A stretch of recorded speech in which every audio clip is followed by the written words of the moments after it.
it doesn't really matter what people think about you or what they say about you, but what God says about you, it's what matters. It doesn't matter if they think that you are a failure, because God has said that you are above and not beneath, that you are the head and not the tail.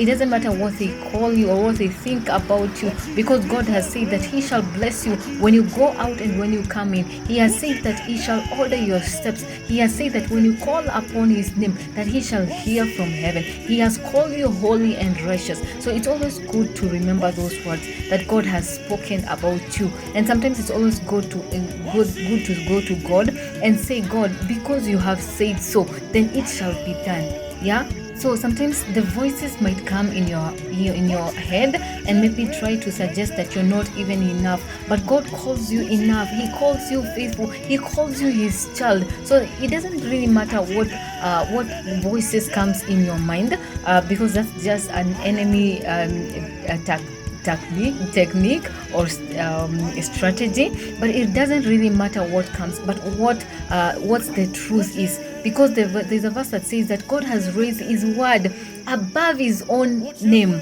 You can imagine that. So when you go to God, tell Him, yes, there is this sound that comes in my mind that tells me that I'm not enough, but because you say that you have chosen me, that you have set me aside, that you are apart, that I am from a royal priesthood, then it shall be done. Because you have said that I am blessed beyond curse, then it shall be done. Because you have said that I'm above and not beneath, then it stands. That's what stands. That's the truth. And something that the enemy doesn't do is that he doesn't say the truth. He doesn't say the truth. Yeah, the truth is not in him. So you need to know the truth. You need to know, what is God saying about me? What has God written about me?